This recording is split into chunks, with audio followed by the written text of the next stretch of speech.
I'm getting rust off eventually. That's right. Maybe I should have hit the play button. Day one of our Marc Adams saw sharpening seminar. Right now, everybody is cleaning their saw plates. We're about to chop teeth into our training plates next, and that will be yet another adventure. I always like coming down to the Marc Adams School. It's always a treat being here. Marc and Susie have created something truly special here in the cornfields of central Indiana. They always give me plenty of space to train in and lots of support. And here we are, day one. We will move into other highlights as we progress through the day. Okay, here we are getting into the retoothing process. Calibrating our training plates. Not that I expect anybody to go home and buy a retoother, but this expedites training in the shaping process of the order of operations. That's what we're doing right now. And it expedites training by allowing students to quickly reshape their teeth. I also cover how to reshape teeth by hand. We are also cleaning up our saws that we will work on this week. Every student brought a number of vintage saws, which is good because they will have sharpened these saws under their own hand by the week's end. And that's the ultimate terminal learning objective, is sharpening your own dang saw. We're still on day one of our saw sharpening seminar here at the Marc Adams School. And it's important to know how to assess a saw and how to look at it right. Getting your hands out of the way, preferably the way I instructed. And you're looking for wind in the saw plate. You're trying to identify any twist that may be incurred by a saw back that may have been stepped on, dropped off your bench, what have you. But to get a nice clean cut with a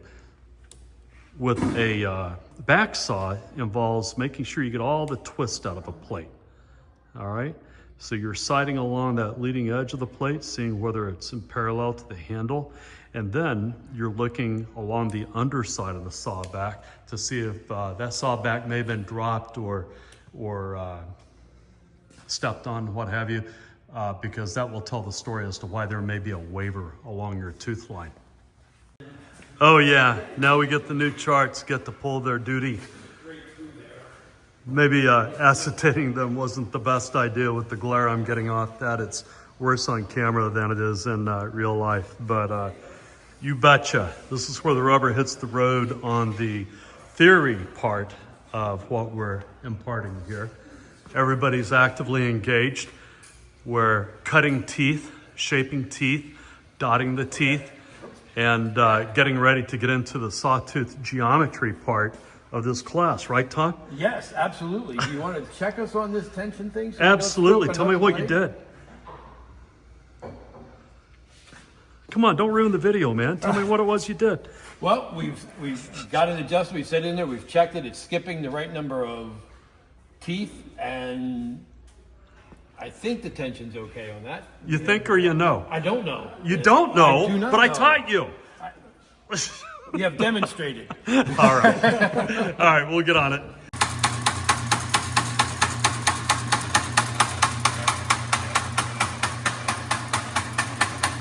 It's going to be 98% good.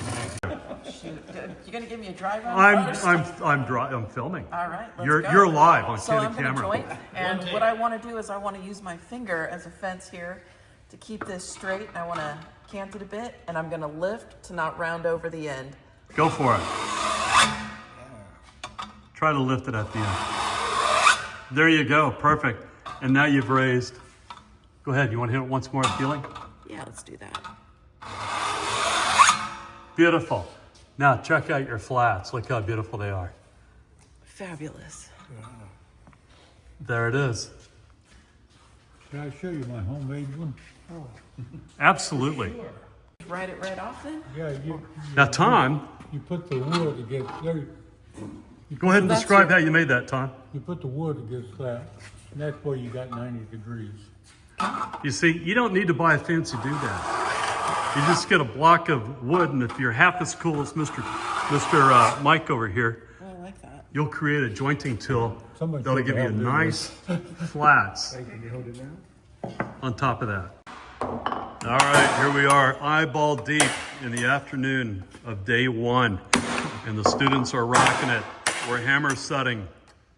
We spent the earlier part of the afternoon going over sawtooth geometry, and then we went over more theory on the blackboard, and we're culminating that theory with practical exercise on how to accurately set a tooth line using a distance star manufactured in the mid-1870s, and these Foley trip hammer sets, by my estimation, manufactured in the 1950s, 60s time frame.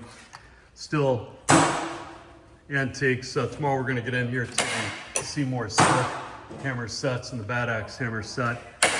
And but that means you got to eat your Wheaties in the morning, right, Mike? That's right. All right, get your Wheaties. And Tom, the accountant, you're going to try not to screw it all up anymore, right? I am going to go. That's my goal.